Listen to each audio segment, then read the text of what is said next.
Hey y'all, I am Victory. I help provide insight to empower. And today I wanted to clear up a little obscurity around the ego. What is the ego? This insight is meant to help or provide a helpful perspective on relating to a part of ourselves. So, in the collective right now, let's say, especially in the US, there's a lot of talk about killing the ego or overcoming the ego or suppressing the ego or just seeing the ego as bad, if not, treating it as kind of evil or something to be looked down upon. This thing that we call an ego, personality, who we kind of perceive ourselves to be, that which in us which gets hurt or causes pain or discomfort whenever somebody insults us, we can bring a little bit more compassion to it and thus reframe it and rework it in a much more effective way if we trace its origin. So the ego itself is just the persona, the personality, who we believe ourselves to be. And when we act out of line or out of sync with who we believe ourselves to be, and somebody points it out, is usually when we get triggered because somebody points that out to us. Trying to think of a helpful example. Usually for guys, like a fragile ego or like fragile masculinity, guys want to be perceived as masculine. So if somebody challenges their masculinity or calls them weak or whatever, if they have like a very weak integrity to self, to who we believe ourselves to be. Like I identify as a man, as predominantly masculine. I accept that I have both. But if somebody challenges my masculinity, it helps me to be grounded in my sense of self and self-worth, so that I don't get triggered, or so that I'm not triggered as easily. It used to be damaging. It used to be very hurtful. Especially when a girlfriend would, give me a shit test or something. But since then, I've learned to really ground myself in my, not so much my identity, right? That's part of the ego, is the identity, who we identify as. And say I was in the Marines, or I was a skateboarder, or I'm an artist. These are parts of identity. And that's not what I'm attached to. I'm not attached to anything that helps me identify or that I identify as.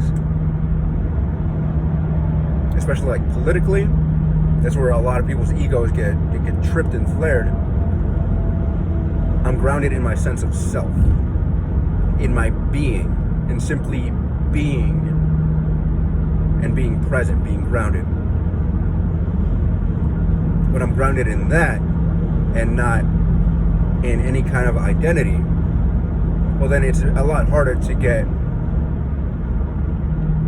mad or angry, because I'm just vibing with myself. I'm just vibing with the moment.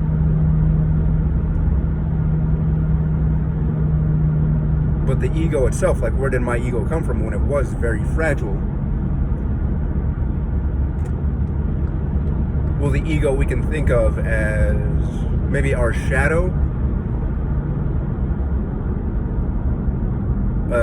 defense mechanism, right? Because if we seek comfort, safety, security, well, then we're going to attach ourselves to a lot of external identities. I'm in traffic right now, and what comes to mind is if I see somebody with a bunch of bumper stickers, they're kind of projecting, announcing to the world who they believe they are. They're announcing to the world what their identity or persona or ego is about.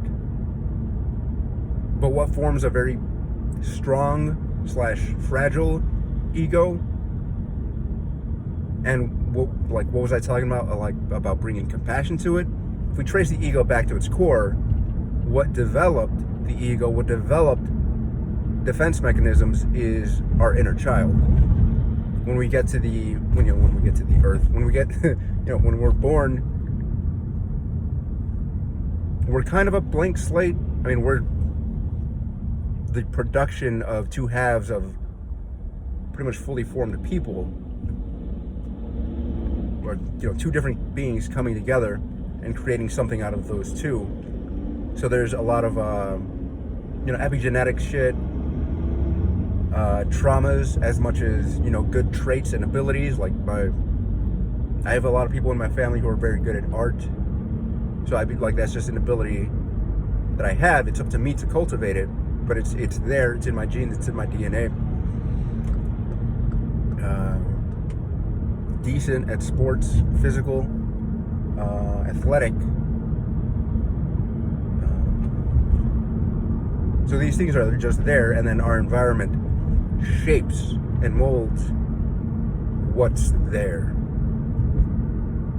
So there's you can say there's a quality of clay that comes from our parents, and then the world shapes that. Our environment shapes that. And that's what informs the ego.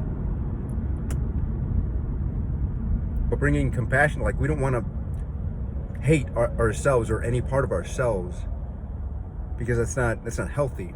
That's self-rejecting. That's self-abandoning. Yeah. So when we meet these parts of ourselves that are less than desirable, we can do so through the lens of compassion and maybe even forgiveness for self. A lot of the clients I work with, whenever we get to the part of the session where it's bringing up people and forgiving those who have hurt us,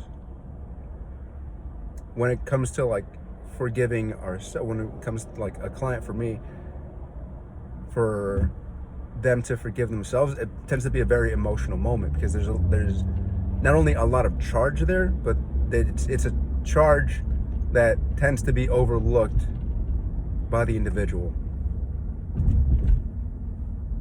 It's very easy to overlook how much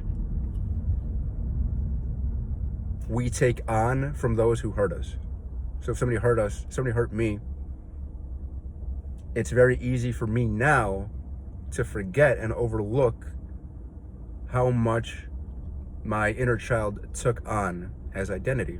This person is judging me, therefore this must be who I am. And now I'm hating myself, I'm judging myself, or I'm loving myself if I got praised for it. My sister got praised for having high social IQ when she was very young. So that's something that she cultivated within herself. For me, body issues was something that I was shamed and judged about. So that's something that I took on as I must hate my body. I have to not I have to hate my body, but there's something wrong with me. Therefore, I have to overcompensate in a way. But the ego, I also look at it as a software program, right? I don't judge, Windows 95. Yeah, okay, I don't judge Windows 95, but if I have a Mac, then those aren't compatible. I need to update my software. If I have a Mac, let's say, and I'm running something from 2011, I might need a software update.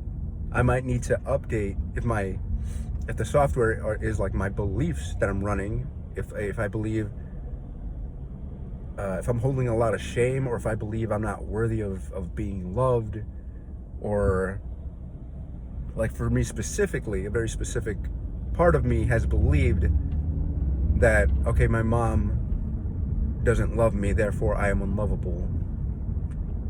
well then I have to, it's not my fault that I went through those experiences, but it is my responsibility to update my own software. I can't leave it on my mom to finally love me.